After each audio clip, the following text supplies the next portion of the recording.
Okay, I think we want to leave plenty of time for discussion. So I think we're going to get things started. My name is Anju. I'm a designer at Cooper Robertson, an award-winning architecture and urban design firm whose work has involved numerous university and college master plans, educational buildings, and schools. This is the fourth panel in an ongoing series called Cooper Robertson Talks, which is part of the larger Cooper Robertson Diversity and Inclusion Initiative. This panel aims to provide a platform for engaging conversations surrounding the primary fields of our practice in education, museums, and urban design. On behalf of Cooper Robertson, thank you all for joining us tonight. We are so incredibly lucky to have the fantastic panelists we have tonight, and I want to first start out by thanking them for taking time out of what I know are their very busy schedules as they plan for fall reopening. Thank you also to CC Sullivan for promoting this event, and to Sara Hebel, our moderator, for helping us put together a timely and thoughtful discussion. As colleges and universities around the country ask themselves how or whether to reopen this fall, they face another question of responsibility. What are their institutions doing to confront the urgent racial and social equity issues challenging our society? This discussion will address the racial and social equity issues of the present moment, and will explore the crucial role of universities play in educating their students, addressing public health, and serving as thought leaders and catalysts for positive, inclusive change in the communities they serve. Now, a little bit about format. We're going to begin with a 30 to 40 minute moderated discussion, followed by a 30-minute audience Q&A. For everyone joining us tonight, please note that we will be recording this webinar and posting it publicly online. So with that, let's start with introductions. First is Ambassador Reuben Brigety. He holds so many distinguished titles, I don't have time to list all of them in this introduction, so I will just highlight a few. Ambassador Brigety is the Vice Chancellor and President at the University of the South. His distinguished career has taken him from the U.S. Naval Academy to the University of Cambridge, and from Africa to Washington, D.C. He is a former Dean of the Elliott School of International Affairs at the George Washington University, and former U.S. Ambassador to the African Union. He is a graduate of the U.S. Naval Academy and holds a master's degree in philosophy and a PhD in international relations from the University of Cambridge. He has served as an adjunct senior fellow for African Peace and Security at the Council on Foreign Relations, and as the Deputy Assistant Secretary of State in the Bureau of African Affairs. He has also served as Deputy Assistant Secretary of State in the Bureau of Population, Refugees, and Migration, where he supervised U.S. refugee programs in Africa. So welcome. Welcome, Reuben Brigety. Dr. Rodney Lynn is our next panelist. He serves as Interim Dean and Senior Associate Dean for the Academic and Strategic Initiatives in the School of Public Health at Georgia State University. He is also Associate Professor in the Department of Health Policy and Behavioral Sciences. His research is focused on childhood obesity prevention and community health and the reduction of health disparities. He currently serves as co-principal investigator for the Prevention Research Center at Georgia State University. And recent projects have included racial and ethnic approaches to community health, addressing food deserts, partnerships to improve community health focused on tobacco use prevention, as well as a study examining mortality disparities and resilience in low-income minority communities in the South. Dr. Lynn previously served as Deputy Director for GSU's NIH-funded Center of Excellence on Health Disparities Research. Binnu Palta Hill, our third panelist, is the Assistant Dean of Diversity and Inclusion for the University of Wisconsin School of Business. She currently leads the school in its development of diversity and inclusion strategies and frameworks. Her expertise includes skill building for organizations and individuals with a focus on communication and common vocabulary supporting conflict resolution. In May 2015, Ms. Hill served as the representative for the Wisconsin School of Business at the White House as UW committed to increasing business opportunities for women and preparing a culturally competent future workforce. She's been the keynote speaker at 24 conferences and has led hundreds of diversity and inclusion development seminars for corporations and academic institutions. Ms. Hill has been an invited speaker at many conferences, including the National Conference on Race, and Ethnicity, AACSB International Diversity Forum, and All States the Power of Diversity Conference. And Sara Hebel, our moderator, is co-founder and executive editor of Open Campus, a nonprofit news organization dedicated to transforming local reporting on higher education. A former assistant managing editor at the Chronicle of Higher Education, Sara has more than 2 decades of experience as a newsroom leader and higher education journalist. She steered investigative and enterprise journalism, set coverage agendas, and helped create reporting workshops for college journalists. Her first jobs were covering public policy in Congress and the space. So that is everyone. With that, I will let you guys get started. Thank you, everyone. Sara, I will pass this over to you now. Great, thank you so much, and thank you everyone for spending your evening with us. I'm very honored to be here and very excited for this discussion. If it's anything like our practice rounds, I know it's going to be lively, informative, and very thoughtful. So I feel lucky to be part of it. A few housekeeping things. We will be taking questions about 7:30 or so. We'll start those. So we have a good 25 minutes before we close up. Please use your Q&A function. You find it at the bottom of your screens on Zoom to put in your questions. And another function that would help us is if you upvote each other's questions. So if you see a question in there somebody else has asked that you're very interested in, please upvote that so that we can prioritize questions and try to get to the ones with the broadest amount of interest first. So again, feel free to start putting those in along the way, and we will turn to a Q&A toward the end of the discussion. With that, I think we'll just get started. Again, I'm very excited for this topic too. One thing we focus on at Open Campus is this very question of what colleges' responsibilities are, what their public roles are in society. And I can't think of a time where, the fates of communities and their institutions have been more linked. There's obviously a very direct public health link right now that's greater than anything I've ever seen before. And the question of what colleges' roles are in the recovery on the other side of this, in economic opportunity, in helping us confront questions of social mobility and also racial equity. These are very urgent discussions, and colleges can be big actors in advancing and helping us navigate these waters. So I'm going to start by asking each of the panelists one quick question, and then we'll move to more of a discussion among the 4 of us. And I think, the question I have for each of you is to pick one of these big societal challenges that we face right now, whether that's public health, racial injustice, or social and economic inequity, and tell us one thing that colleges and universities should be doing better right now to help us confront that challenge. And Rodney, maybe we'll start with you. Well, thanks, Sara. It's a pleasure to be here with all of you this evening, and I appreciate the invitation, and I look forward to a lively discussion this evening.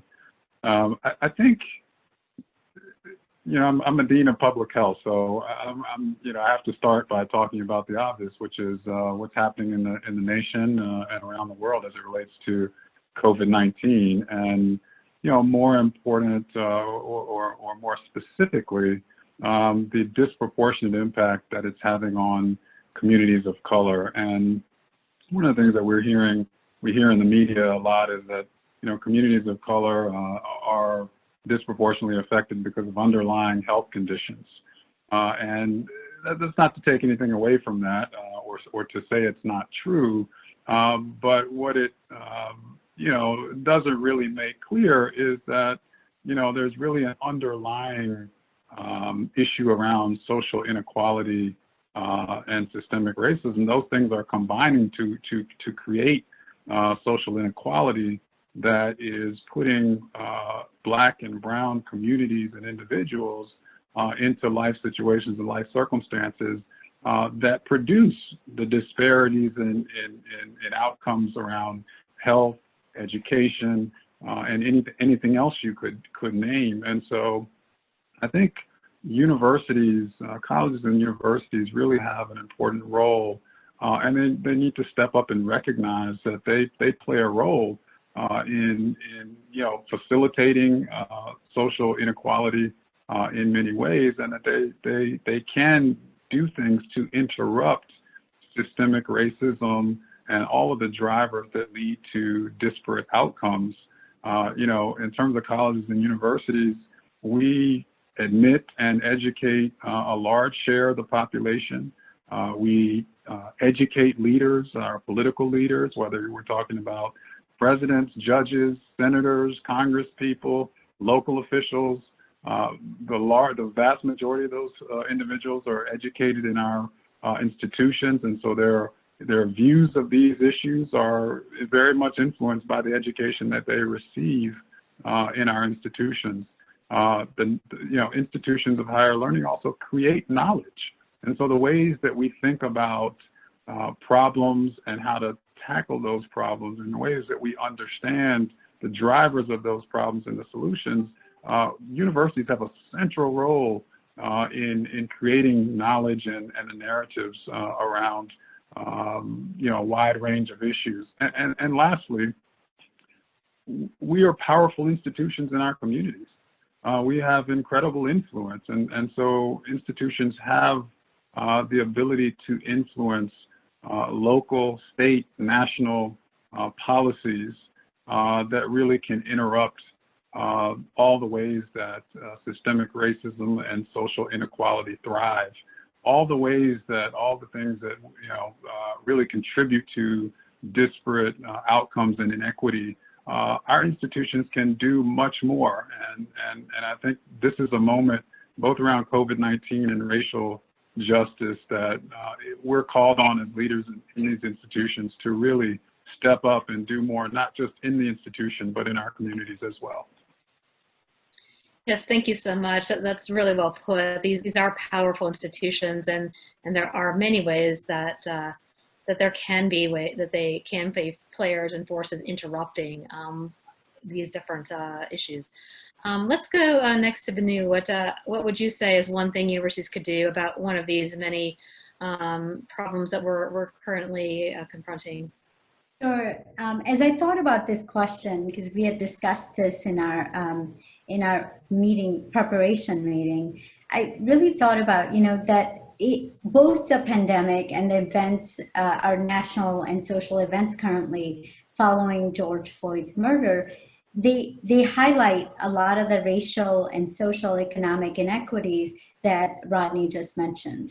And universities have not only a role to play, but I would say a great responsibility in making sure that not only do we understand our history, are we preparing our students to understand where we've been, but also to make sense of where we are and where we're going. So I would put it in 3 points.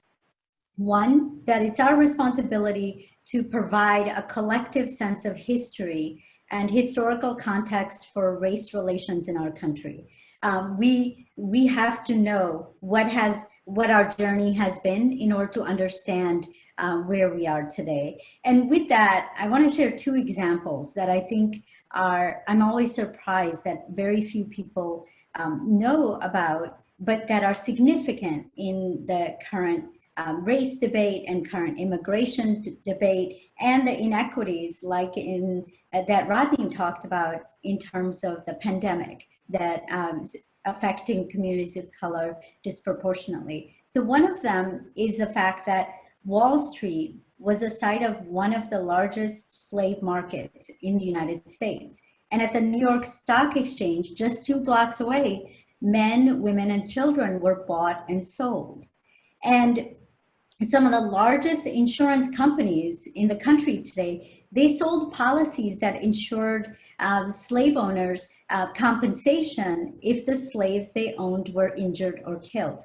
Now, it is important for us to know that that is part of our history. And then secondly, you know, when we think about immigration or the idea of being American as it relates to race, it's important to know, again, where we've been. In 1790, Congress passed the Naturalization Act, which explicitly stated that if you're an immigrant in this country and you want to become a naturalized citizen, being white and free were among the criteria. And you had to be a US citizen and male to buy land. So when we talk about these inequities that have gone on, these systems of oppression, it's very difficult to understand them and accept them unless we pay attention to what history we have. So when we think about that, race was actually, it became a part of government policy. But that government policy was inconsistent over the years. In the 20s, there was a Japanese American businessman who petitioned to become naturalized, and he argued that his beliefs were American and that his skin was white. Well, the Supreme Court ruled that he was not white according to science, that they felt he belonged to the Mongolian race. And so the definition by science was upheld. And then soon after that, an East Indian, a US Army veteran, petitioned for citizenship, and he made the scientific argument that South Asians are included in the Caucasian race. And in that instance, this is only a few years later, the Supreme Court ruled that whiteness cannot be determined by science. Rather, it is determined by the common eye. So he was denied. So I feel like, you know, it wasn't until 1952 that we actually took the words that being white is a part of the criteria out of that act. So it's important for us to understand how race has impacted institutional power and how it has impacted what our institutions are and who they're comprised of today. And when I think about our students, you know, understanding that history is so critical to their ability to be responsible citizens and to be effective leaders for tomorrow. And, you know, working at a business school, I think it's such an imperative that our students understand, you know, and the idea is not to make people feel bad or ashamed, but really to have an appreciation of the journey that this country, we have all collectively taken. And then secondly, just very quickly, that, you know, we have to look at our own institutional practices and policies and assess where systemic racism or sexism or other biases are at play. For example, do our admissions policies and recruitment practices provide access to everyone? And, you know, are we intentionally not only diversifying to tokenize, but to truly engage and include different individuals? And then thirdly, are we teaching our students very tangible, practical skills that where they are able to have courageous conversations about race rather than tiptoe around these issues, and that they understand each of our lived experience is greatly influenced by how we're perceived. And a large part of our perception comes from our skin color and our ethnicity, you know, the way we look, our stature. So I think it's our responsibility in terms of faculty and staff to model the behaviors and then in turn teach those to our students. Thank you so much. You know, you touched on some really important roles that colleges play as arbiters of the kinds of common knowledge that we are stating that everybody in society as citizens should know, you know, and as facilitators of important dialogues and modeling how to have these conversations that are difficult and, as you said, often tiptoed around, but that we need to have, and what role can universities play as leaders. Thanks so much for pointing all that out. Reuben, finally, let's turn to you. What is one thing that you believe universities should be doing better to confront one of these key challenges that we're now facing? Well, thanks very much, and Sara, and it's an honor to be here with my fellow panelists, Binnu and Rodney. First of all, let me say I agree wholeheartedly with everything they've just said. And just briefly, what I would argue is the most important thing that universities need to do, they don't do often enough, is listen to their students. Because in this environment, particularly as we are at the beginning of this generational discussion on race-based inequality, not only in our country, but elsewhere. You know, universities are instinctively hierarchical, not only in their organization, but also in just the very nature of how knowledge is transmitted. Those who have come and have studied, have been credentialed and have published, have an inherent presumption of wisdom and knowledge to those who come to the university seeking knowledge, being the students.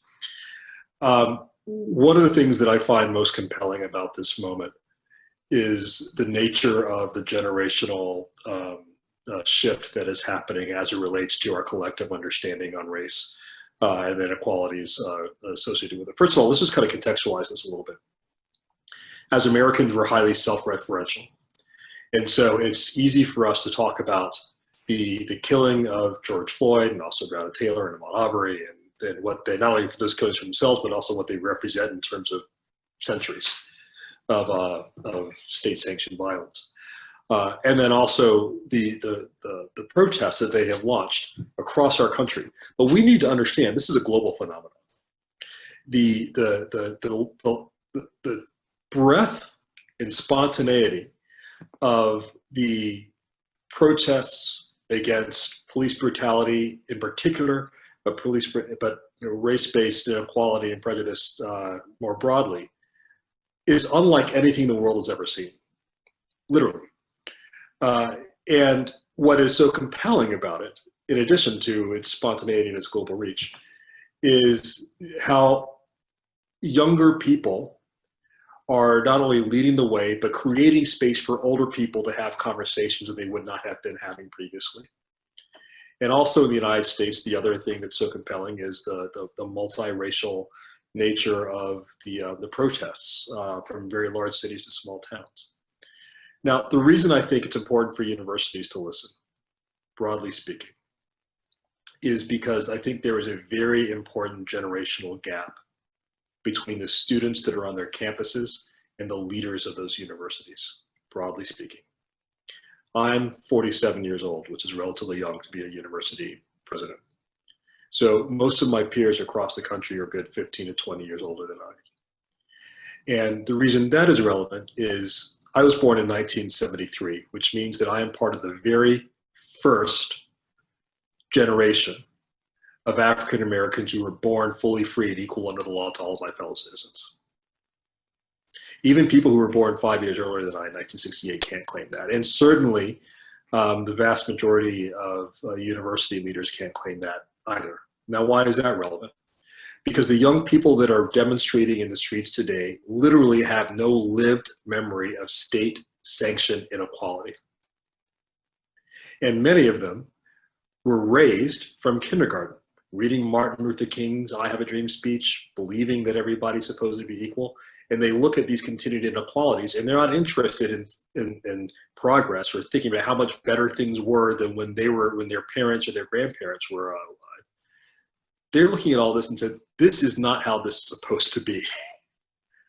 And therefore they were impatient in demanding immediate change. The best example of this, in my view, in the academy is what happened at Princeton at the Woodrow Wilson School. Woodrow Wilson is arguably the most racist president of the United States in American history after Andrew Johnson and Andrew Jackson. He resegregated the US civil service, kicking many African Americans out of that employment stream and therefore crippling their ability to crawl into the middle class for generations. The very first movie ever shown, literally moving picture ever shown in the White House ever was Birth of a Nation, a movie that lionized the Ku Klux Klan. And it was Woodrow Wilson who showed it. And so that history Princeton students at the Woodrow Wilson School in the last decade or so have been agitating that something needs to be done. It's particularly in the last 5 years. And quite frankly, the Princeton leadership was slow to react until George Floyd had the life squeezed out of him by a Minneapolis police officer for 8 minutes and 46 seconds, crying for his dead mama. An action so brutal and banal that it sparked the global protests that we're seeing now. And finally, as a result of that, the leadership of Princeton finally listened to what their students have been telling them for the last 5 years. Because they just didn't get it. And I would argue that at this moment, all of us need to be a lot more humble, particularly those of us in leadership need to be a lot more humble and listen to what our students are telling us. Because they are essentially the voice of the future, asking us critically, using the skills that we teach them in the academy, to take an honest, critical look at why our society is organized the way it is, given our history, given our policy preferences, and are appropriately demanding that we do things differently. And I think that if our institutions are to continue to be social leaders and to quite frankly continue to have the moral authority to lead in the ways which we must have, then we need to pay attention and listen. Thank you so much. That's really powerful and a really fascinating way to think about how change can happen now. And maybe I'll go to Binnu, because you talked a little bit about the importance of skills and of helping as universities, as leaders, in terms of helping us have these difficult conversations. And we're hearing a lot about how the students themselves, as Reuben said, have created space for some of these conversations, that they're leading them and that they're helping people who are generations above them do a better job of confronting these and doing it more urgently. I'd be curious to hear a little bit more from you about what some of the specific ways that universities can play this facilitator role. When you say skills, what is it that you want to be taught, and how do universities teach that? Mm-hmm. And as we had this conversation in our earlier meeting, you'd also talked about not just helping students and faculty and people on campus, but also being a facilitator of these conversations among the broader group of people that universities reach, including alumni. So I wondered if you could talk a little bit about that. Sure. I think, oftentimes issues like racial inequities, they're such sensitive issues, and we've been socialized not to talk about them, especially, when we talk about color. If you think about when's the last time, maybe we are all more aware now, but in general, we try to avoid calling out people by their race or color. We describe them in other ways. And we somehow along the way, we have placed a value on color and ethnicity. And so we have to unlearn that. And I think what Reuben said is right on. I agree with it wholeheartedly, that the younger people are actually, the younger generation is much more comfortable with it. They haven't learned this behavior that somehow we have to tiptoe around certain issues. And so I think overall, when people are uncomfortable with certain issues, we tend to intellectualize them. We think of them in very theoretical ways, instead of thinking about, okay, what do we do about it? But when we actually stop and look at what are the skills needed to cultivate inclusion, to not just have brown and black students or faculty and staff among us, but also to make sure that there is an opportunity for every person, there's an equal opportunity to be able to engage and fully contribute. And we have to have the skills necessary. So what we do at the Wisconsin School of Business, we actually integrate it into the curriculum. So the idea of inclusive leadership and what are the mindsets and behaviors go along with the idea of inclusive leadership. For example, the idea of courage. Are we able to, as a leader, one has to be able to call out inequities. So what's the language? Because how do we even talk about it if we don't have a shared vocabulary? So having that shared vocabulary, being able to be courageous enough to call out when there are instances of inequity occurring, whether it's simply, whether it's in a policy that the university has, or simply in a meeting that there's one woman is being talked over multiple times. So in ways that we can display true support and allyship. And then, as far as the inclusive leadership, the whole idea of cognizance, that do we know what our own beliefs are, what the journey that we have taken, how that has influenced how we perceive others. And in turn, that we prompt our students to think about that. So as a brown Indian woman of petite stature, that component of my identity pretty much defines how people perceive me and what they expect of me. And our students have to know that, because they are making assessments about each other in when they're working in teams, when they're working at their internships, and finally when they go on to a career. They have to understand how that plays a role, their upbringing plays a role in their worldview, and how do they genuinely expand that worldview. A couple of you have mentioned the issue of curriculum and what universities teach. I wonder if others, Reuben or Rodney, you had thoughts on a specific changes that you believe are necessary in terms of colleges' roles in this arbiter of what we all should know, or what's one thing maybe you've been able to do on your campuses that you feel others should be incorporating into what they teach. Sure. Let me offer a couple of things. So first of all, one of the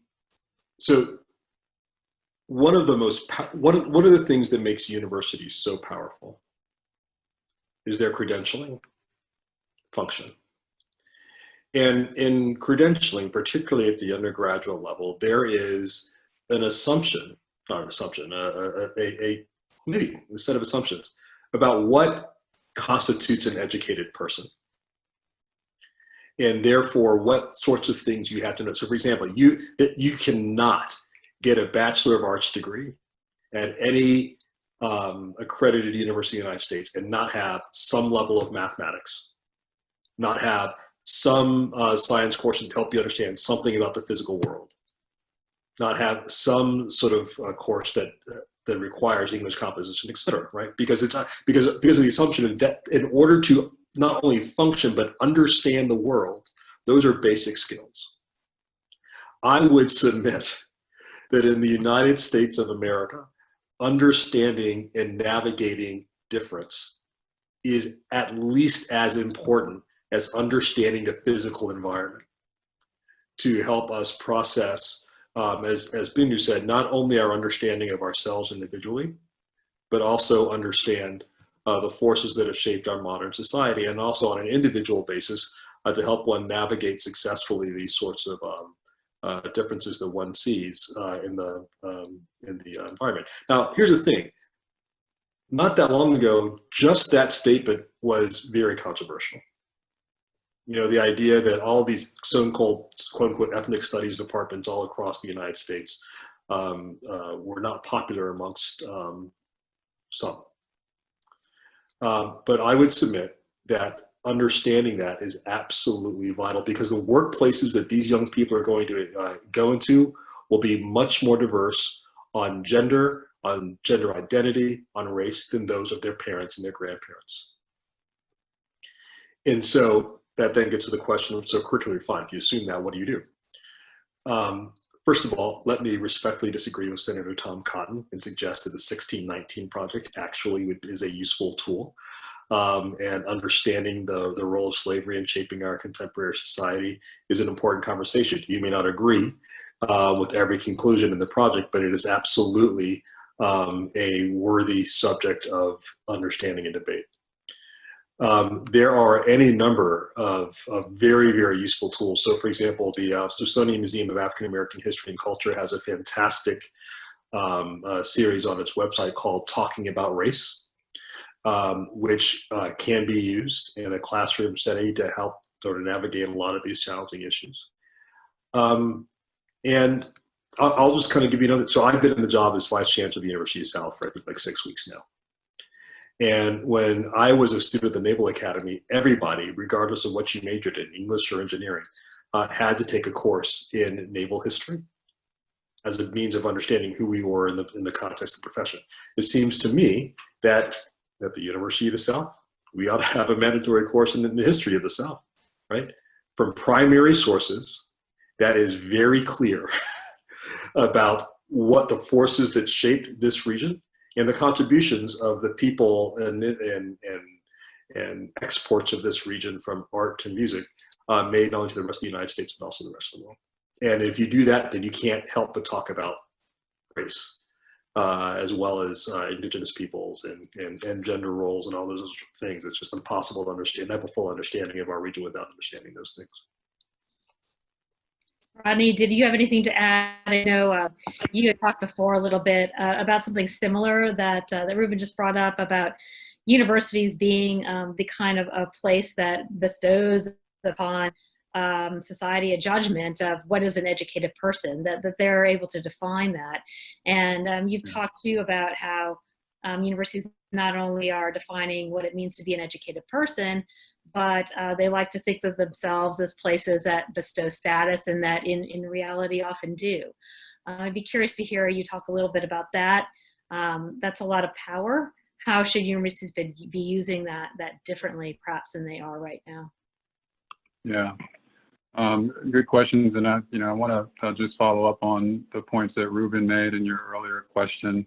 I think one of the things we don't think about that's very powerful from a curriculum standpoint in higher education is the narratives and the framing of communities and people of color in the classroom and how destructive that can be.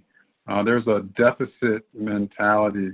Communities of color and people of color are presented often with an assumption that something is wrong with the community itself. We see disparities and inequities, but those are talked about often in a sort of deficit model, that there's something wrong or inherently wrong with the community. And it's so important that we recognize that, because it's so subtle and goes unchallenged and unnoticed.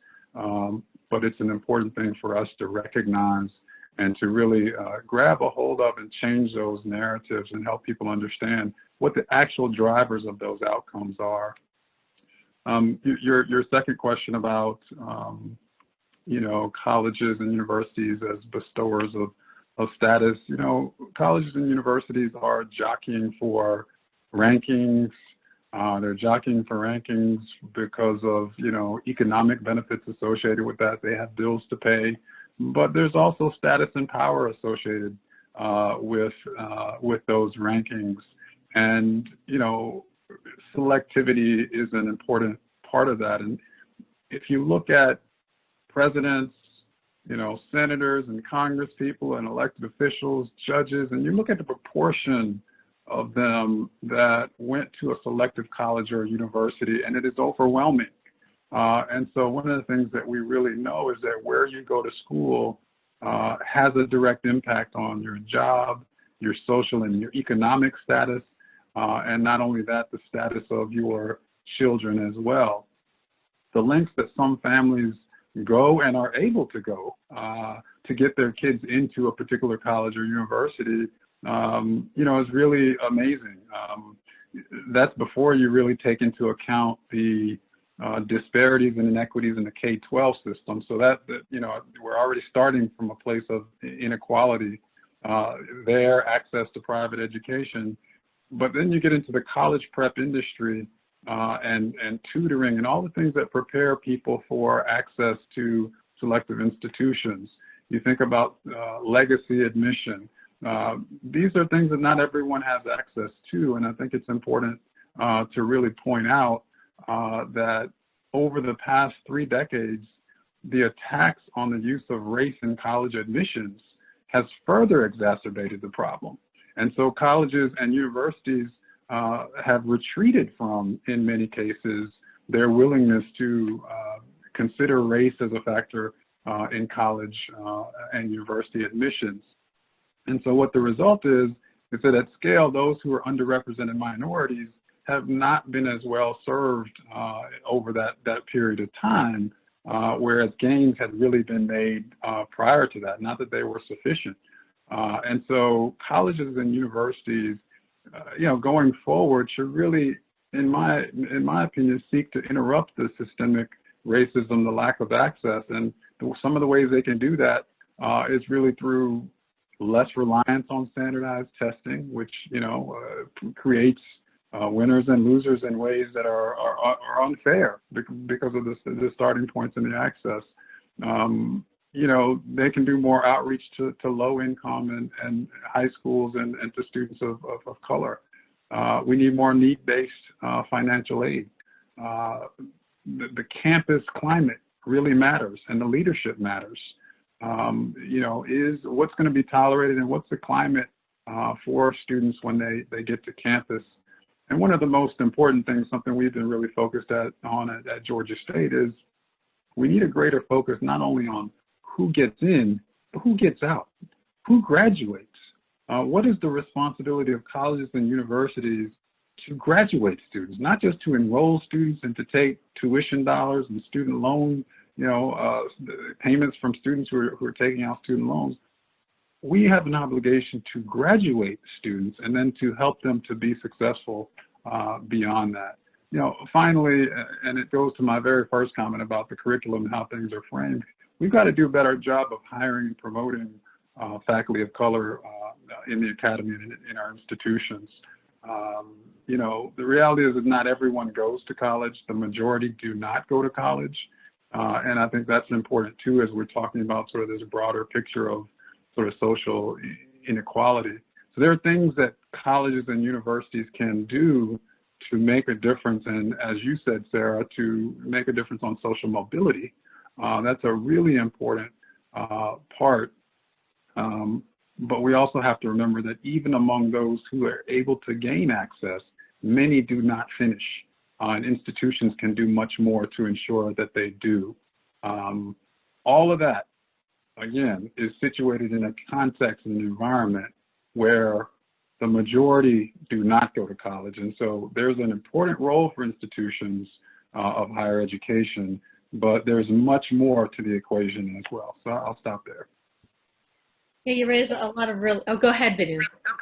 I wanted to just add to both what Reuben and Rodney had said, just for 2 minutes.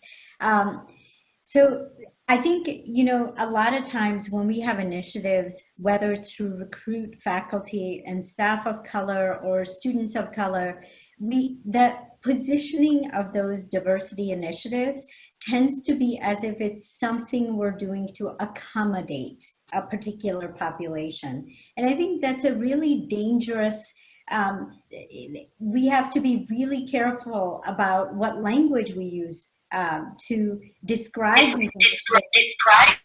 Because I'm sorry, I'm hearing. So we have to be able to understand what is it that, what is it that, is it for the good of the institution that we want to do that? Or is it just that we're trying to kind of help people along? And I think for students who are basically white students, it's just as important to understand how what inequities do to a society and to systems as we kind of bring everybody in the fold. Because I think sometimes the conversation gets lost. And it almost invokes some sense of resentment for not having understood what the case is, why we need to do this. And then some people may not feel included in the discussion. So a lot of times, for example, our Asian American students will feel like they don't know kind of where they fit into the discussion. And that's where I think we have to really kind of make a point to show that, you know, where are the different populations and what interactions are occurring. And, you know, for example, for Asian Americans, the whole model minority myth and how that can be detrimental to students in that community. And then, you know, looking at how most African American students from high school are not, like Rodney said, going to college. And why is that? So really looking at each segment in ways that, you know, meets their needs, but in the greater sort of holistic picture. Thank you. That was great, and absolutely setting context. I mean, why are we doing this? What are we trying to accomplish? Helping people have a real clear sense of that mission and why this matters often can really make a difference, and that's a very important point. And Derek, you know, Reuben, yeah. I'd like to add one thing to that, because in addition to what Binnu said, there's often an underlying argument, particularly for non-historically Black colleges and universities, that when we're talking about trying to increase diversity, that we're doing it, to her point, to benefit either the numbers of the institution as a whole, or to benefit those students of color that we're trying to attract. I would argue it's also for the benefit of our white students. Let me explain to you a little bit by what I mean by that. So the University of the South is 14% non-white at undergraduate population, 1-4. This in a region and we are located literally in the heart of the old Confederacy. And this is in a region that has 60% of the African Americans that live in all of the United States of America. And also home to the fastest growing proportion of Latinos in the country, with also sizable numbers of people of Asian descent of various parts of the continent, as well as continual populations of Native Americans. And so college is arguably the most formative time in a young person's life, where they're meeting friends that will follow them the rest of their life, where they're developing relationships that will allow them to have uncomfortable conversations about lots of other things in their life. And so if you don't have a diverse student body, then you're actually limiting the opportunities for people of all abstractions to be able to have those sorts of relationships and those perspectives that will be useful not only in the classroom, but for the entirety of their lives. And so the question about how do we build spaces, as Rodney said, where people will feel comfortable and believe that they actually have a place, they belong there, is of vital importance, not only for the institution as a whole, and not only for those people, those diverse kids from underrepresented minority groups, but for white kids as well. And the final thing I'll say is this: we have got to be comfortable speaking about race. As Binnu said, the argument that we emerged from the 1960s, the tumult of the 60s, and the best way to address this is simply not to address it. That we're all colorblind, everybody's the same, and therefore there's no, but the issue of being colorblind is that it literally blinds you to the different lived realities of other people. And that is in fact what we're seeing right now in the protests that are taking place all across the world, because folks are now saying, oh, I did not see this. I did not understand it. But now, since I've got a cell phone and I've got to have this conversation, now I am learning now. And I just wanted to add that perspective as well. That's terrific, and thank you for doing that. I think, Binnu, you talked earlier about courage, and leadership, and forcing conversations about race, forcing confrontation in terms of actually speaking about race and making it an issue that we don't hide behind, that we don't pretend isn't there. I wonder, and I think one of the questions that we're already getting is on that front, and I would just encourage the audience to please continue to add your Q&As, your Qs under the Q&A function, and also to upvote others. We will turn to the Q&A part in about 10 minutes. But could you speak of it maybe a little bit specifically to what does an act of courage look like? You gave a couple of examples, but what are some what are some examples that you might ask other leaders, your peers, in colleges across the country to do more of? Sure. Well, the biggest measure of courage is vulnerability. Anytime that we engage in vulnerability, where we are exposing ourselves to either not knowing something or being wrong, or exposing some thoughts or, something about ourselves, we're being vulnerable. And that's the core of inclusive leadership.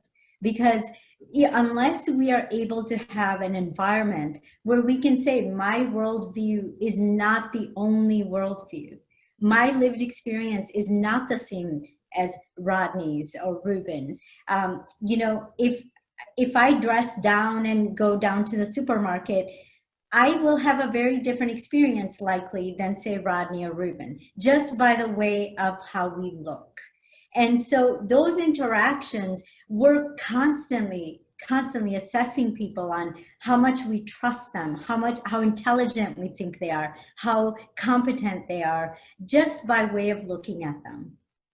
And it's our responsibility to stop and examine that. Why am I, what shapes my worldview? Why am I thinking, when I'm imagining, if I ask us all to imagine a physician, and what's the mental model that comes to mind? Well, that's influenced by our upbringing and the models that we have seen.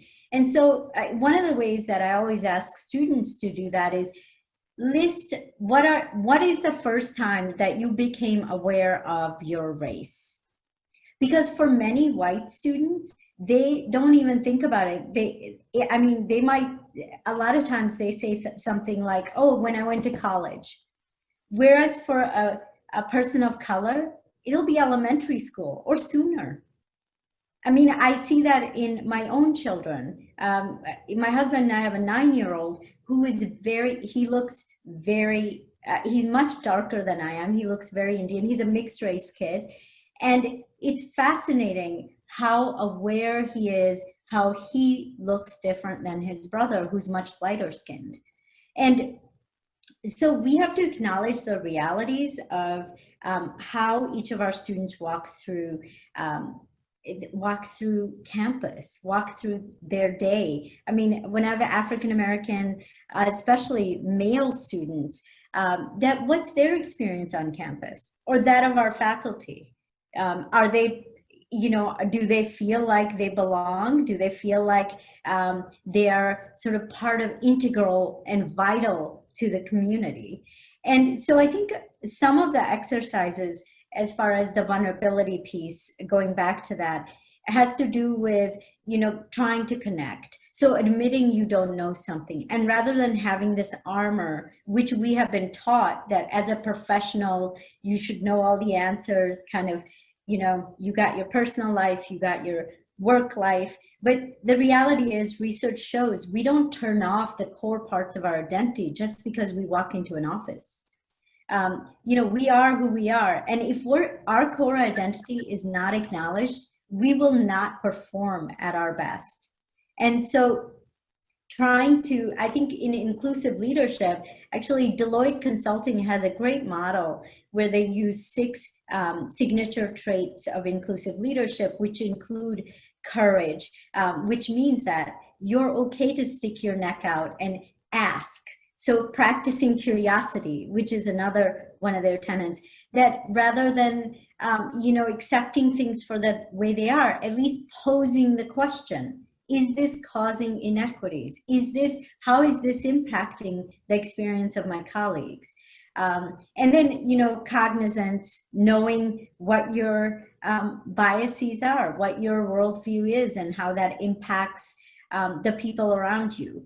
Because like I said, the fact many people don't even think about race, whereas some people have to think about race multiple times a day because it is so integral to their daily experience. So I think teaching from the early on to be aware of that, to be empathetic. And then there's so much research in neuroscience that shows really it's through vulnerability we can evoke connection and we can evoke empathy. So we can get to a place of understanding. That doesn't mean we all have to agree on everything, but we can have an appreciation for another truth. I have a colleague who always talks about your truth isn't the only truth. And I think there's a lot of truth to that. Thank you. You gave a lot of really great specifics there. And I guess one more question before we open it up to the Q&As and get to some of your questions in the audience would be to follow up on that. And maybe Reuben and Rodney want to speak to this. What's one thing you've done on your campus to improve how your college is a lever in society? Reuben, you talked about the idea of teaching history of the South.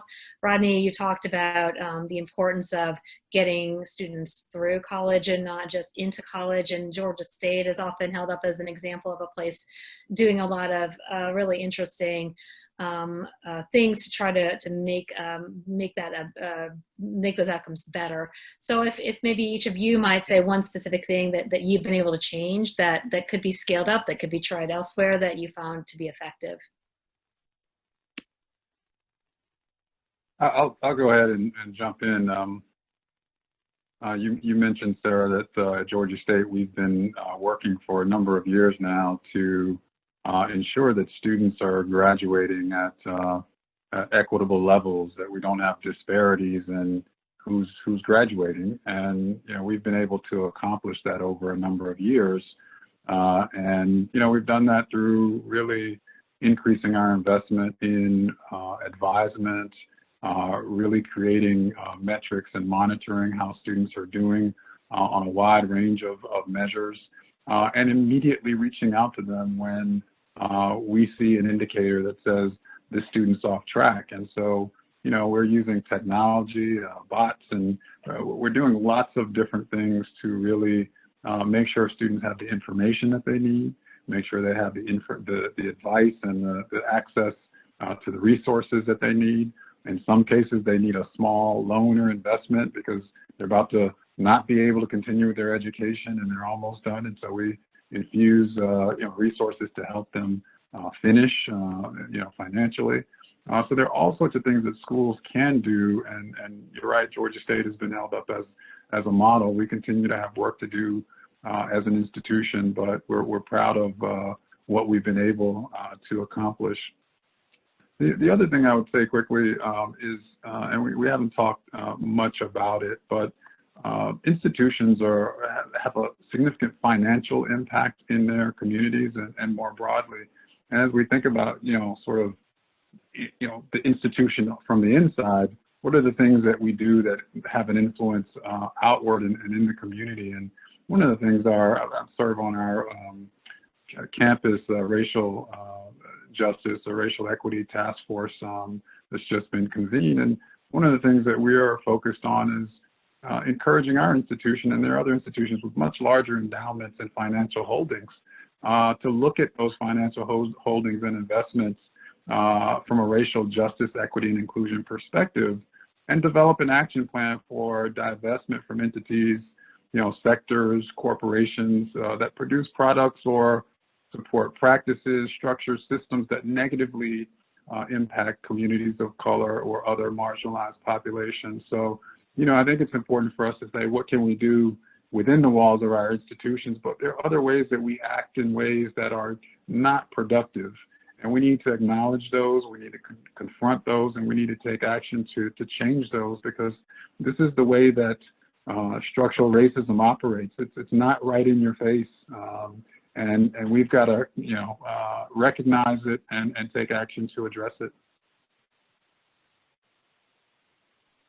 So, as I mentioned, I've only been in the position for not even 2 months now. But I will say, literally on my very first morning as Vice Chancellor, we did two things. There's a very large war memorial cross here on the domain, which is what we call our campus. And we started off with religious service there because we're an Episcopal school, and I wanted to make sure that the community understood my own values and my own support for that identity for us. And then I also gave a speech to the community.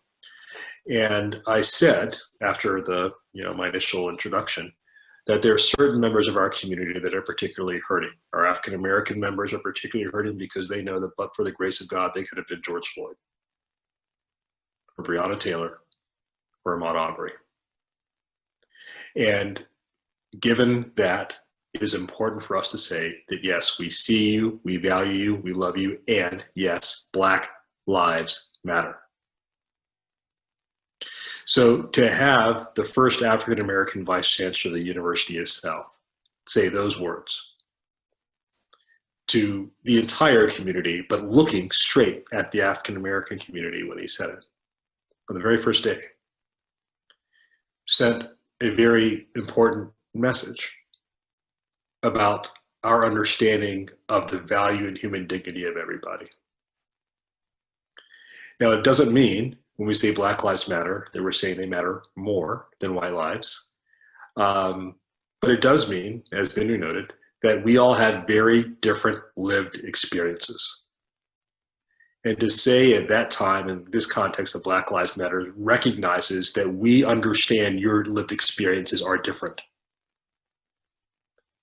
Sometimes fatally different. And it's important for us to recognize that. Now, the reason I share that story is that because the most important thing that anybody can do, any institution can do, is leadership.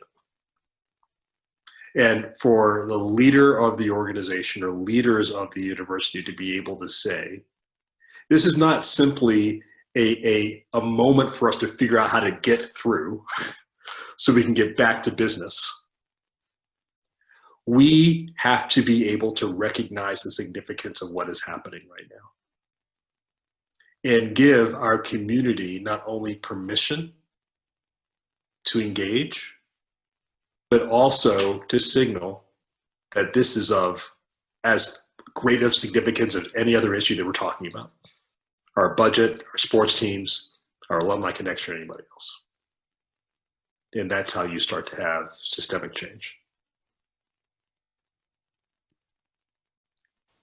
Thank you. And one of our questions actually kind of builds on the issue of how to support students of color, and particularly in this moment, as Rodney pointed out at the beginning.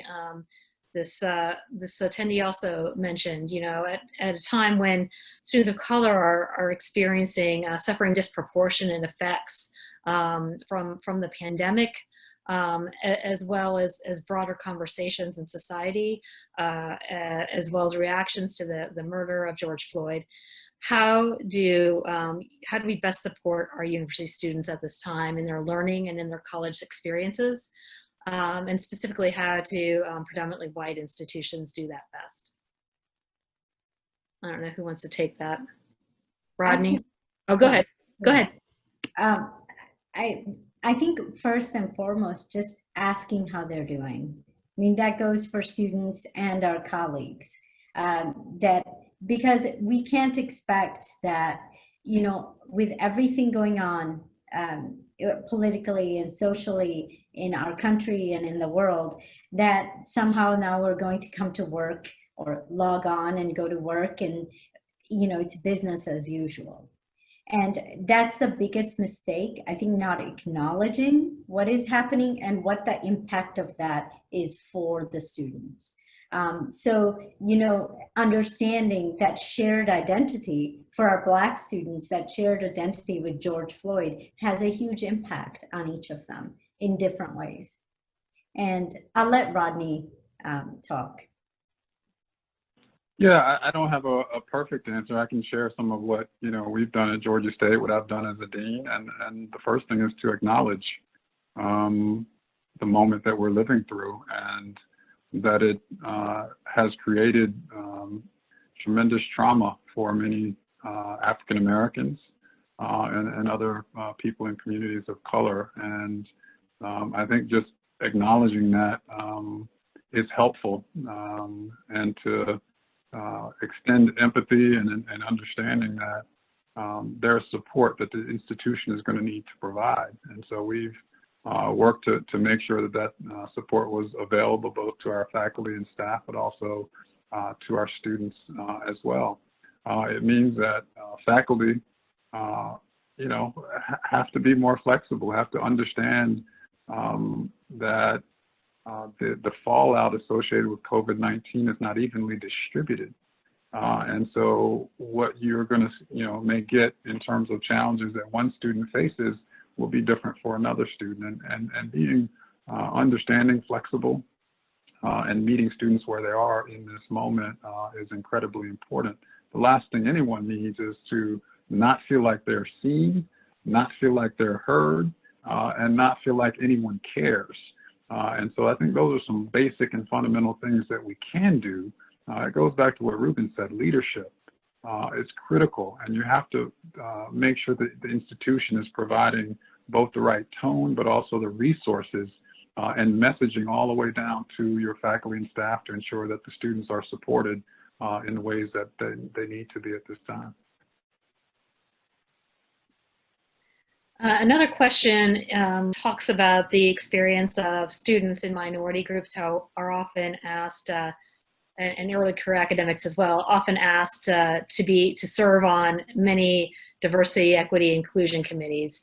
You know, I've edited stories over time too. This also happens to professors of minority backgrounds who end up taking on disproportionate shares of mentorships or other service work.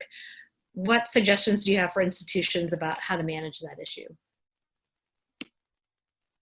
I'd say a couple things. I mean, so first of all, for the individuals who may be asked, people of color may be asked, let me put it like this. You can't help anybody else if you are not whole yourself.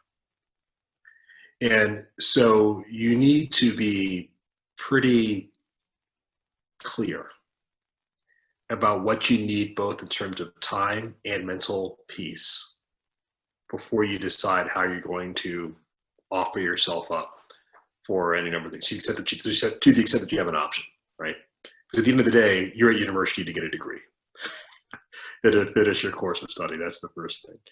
And quite frankly, you know, always being asked to have these kinds of conversations can be sort of traumatizing, re-traumatizing. And so you need to understand what you need first. The second thing I would say to faculty members and to others who are professionals,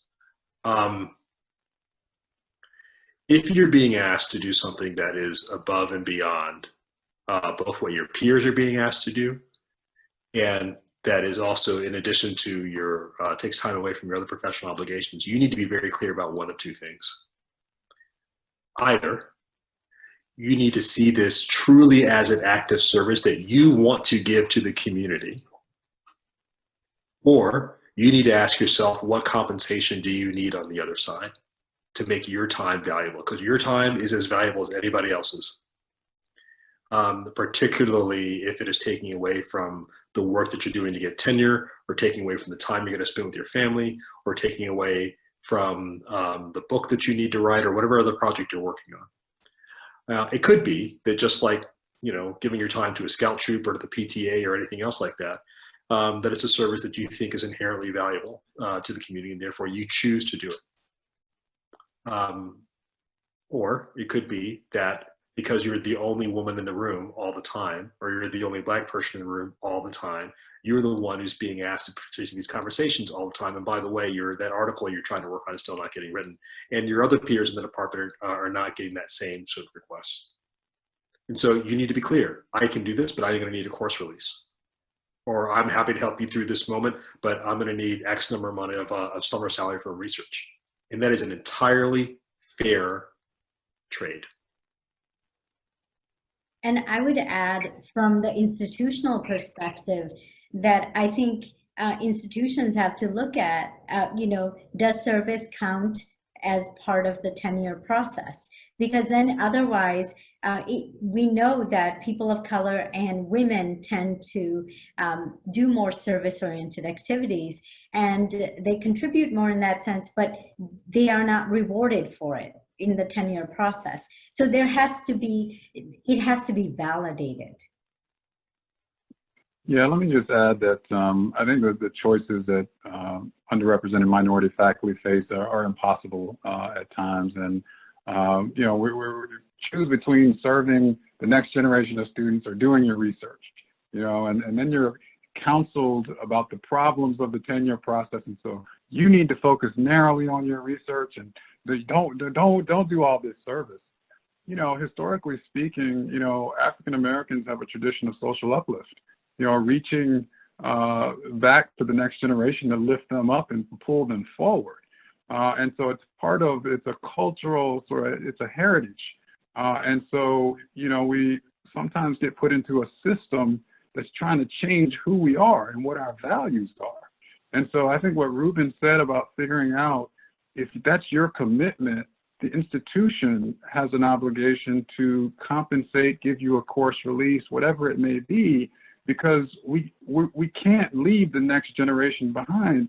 And if I'm the only African American in the department, I may feel some obligation and have a commitment to those students that need my attention. And so the institution can do more to recognize and compensate the faculty members that are doing that. So they're not in a situation where they're not moving forward with their careers because they're doing what their values tell them to do. So I think there's work to be done on the processes and the promotion and the compensation of faculty, as my colleagues have said. Yes, an interesting point about what do you value, how do you reward different value systems and important ones that often are seen as lesser than when actually they are becoming ever more important and central. And another topic, there's a question about something you talked about earlier, Rodney, about the role, relationship of universities and their communities. And this person asked, what are the challenges and any changes that will appear in terms of relationships between your universities and your communities that are adjacent to you as you experience, that you're experiencing or even foreseeing because of the pandemic itself? Well, I'm happy to start on this one. I think there is much work to do here, not just for our institution, but for most institutions. We are citizens in a community, and often we don't have the depth and breadth of relationship with the community that's needed. At Georgia State and in the School of Public Health where I am, we have an initiative called the Prevention Research Center, and we work closely with a community called Clarkson. It's an immigrant refugee community. We have a campus there, and we work closely with the community leaders to identify priorities around health and other social determinants, whether it's employment or whatever it may be. And we work to use resources we have as an institution through our grant, but also to leverage additional grant dollars to work in partnership with the community. And we're not doing it for them. We have they have leadership, we have an advisory board, and we work together on what are the priorities that are going to better the community and help the community be stronger, move forward, address its issues and concerns. And so I think that's the kind of model that we need, where institutions work in partnership with. Our communities don't need anyone to come and do for them. They're looking for a partnership and access to resources. And I think that's something that communities, that institutions can do better than we've done. So that's what I would suggest there. Obviously, it is highly context dependent based on the community and based on the nature of the university. So, for us at the University of the South, we're the, depending on the day and how you calculate it, either the largest or second largest employer on the plateau in this kind of tri-county area where we sit. And so we are a major source of employment for the community, as well as recreation and other sorts of things. The challenge that we are having right now in context of COVID is that our approach to how to manage this pandemic is very different from the local authorities around us.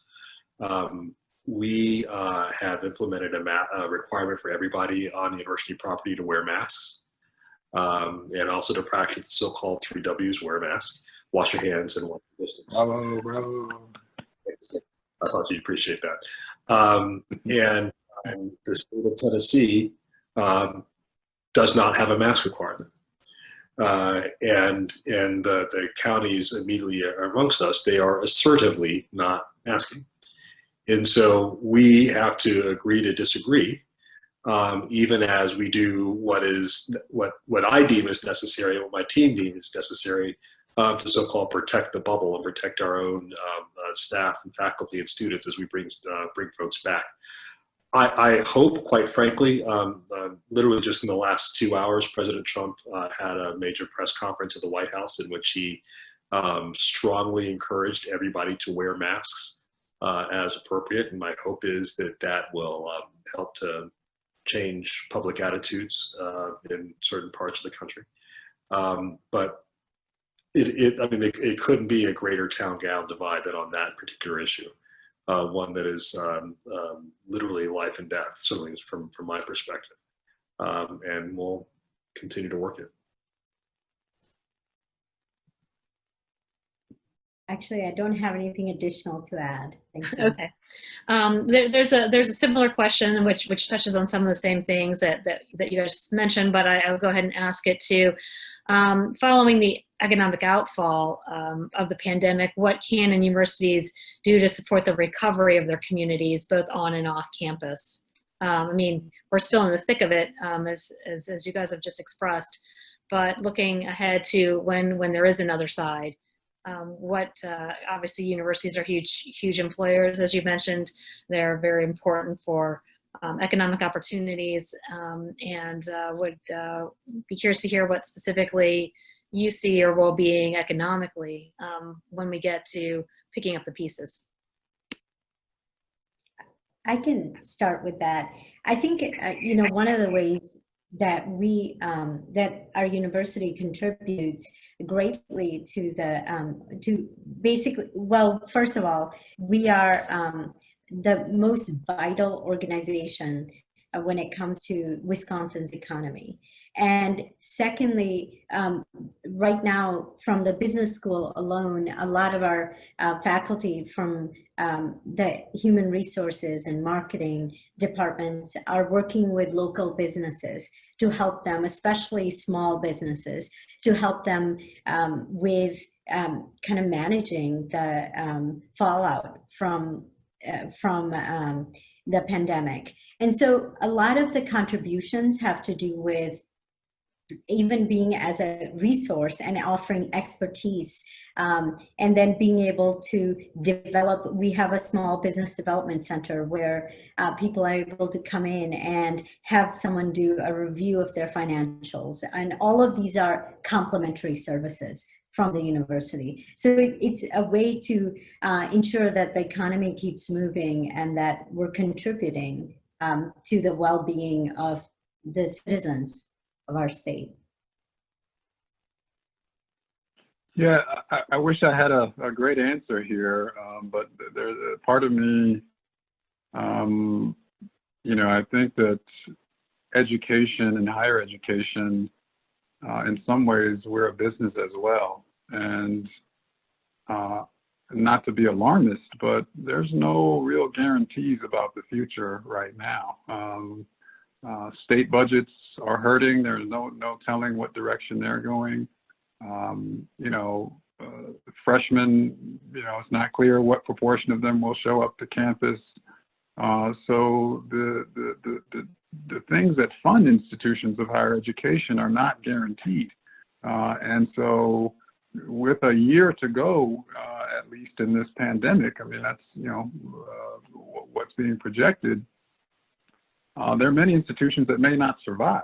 And, I don't want to make this about, the institution's the most important thing ever. Institutions are important, and communities are equally, if not more important. But when we think about what can institutions do, I think it's important that they continue to provide access to education as they have, and support the community as they can. But they're also trying to survive, and some won't make it. And so I think it's important to acknowledge that there are some institutions that are in crisis, and it will get worse before it gets better. What he said. Yeah. And we're getting close to the end here, so I'm sorry we're not going to be able to get to everybody's questions. I will go ahead and tackle the one that has the most upvotes, just to try to be fair about it. It's back on the issue of racial justice, and it says that many predominantly white institutions have released statements calling for students and alumni to take a stand and make changes to their own institutions. This person wants to know your thoughts on where these statements miss the mark and what institutions should be doing to prepare for the fall on this front. Sure. Let me, if I may, take a stab at that. I mean, first of all, I know there's been some criticism on the whole statement phenomenon, on concern that it's just kind of virtue signaling, right? And how real is it? I'm one who believes that words matter immensely. We the people of the United States, words, right? I mean, if you're a person of faith, whatever scripture or mantra you say to yourself, or in your faith community, those are words that matter as statements of who you believe and who you aspire to be. And so particularly for universities or institutions that have not been clear on these matters previously, I think that these conscious statements can be very, very valuable. Which leads to the second point. So they're useful in and of themselves as an articulation of what a community believes and what it aspires to. And they're also useful as statements of accountability for faculty and students and alumni to say, like, look, you said this. So if you said this, then why are we still dealing with X, right? Whether it be, sorts of racist incidents on a campus that continue to happen, or why is it that we still have this building named after this particular individual, or why are we not doing more to address issues of systemic inequalities in education through partnerships with local school units or whatever it may be. So I think that it's obviously dependent on the nature of the institution, the particular history of the institution. But I'm one who thinks that these things matter immensely, and they also matter for communities to decide affirmatively who they're going to be going forward.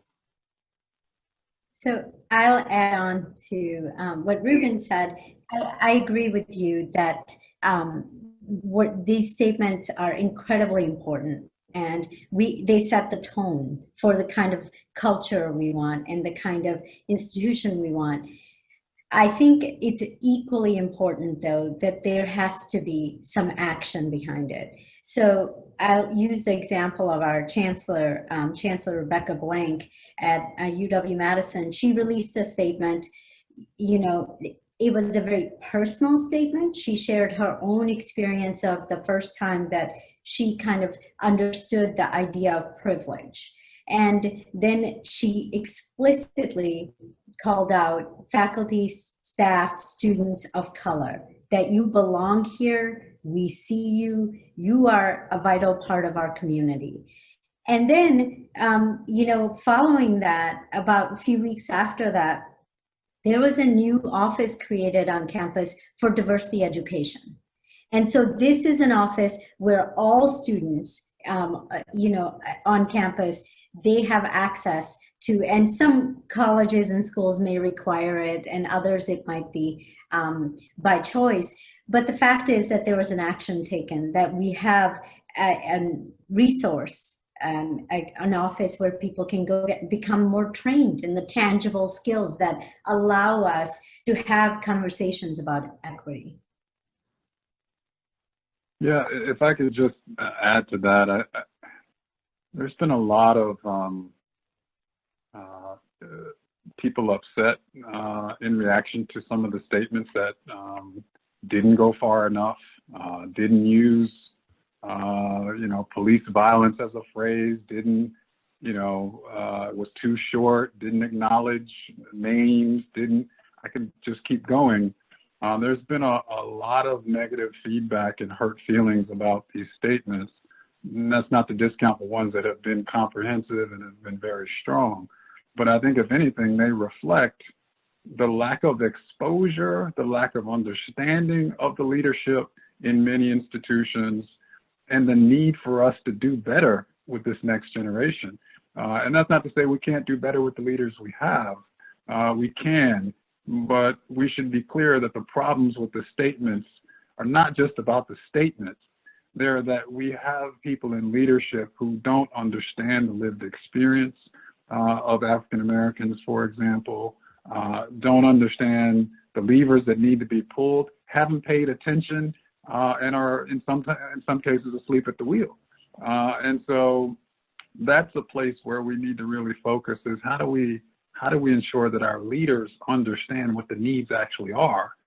Because I agree that words are important, but deeds ultimately are what matter. And if we can get our leaders to understand the things that they need to do, that's ultimately the goal.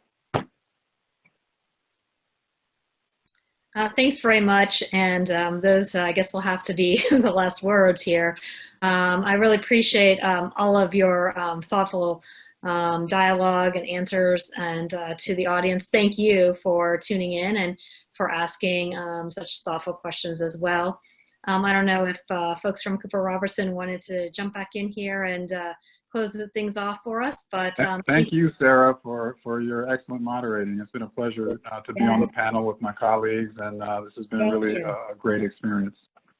Thank you for the same. I've really enjoyed it, and really appreciate the invitation to be here with all of you. It's been great.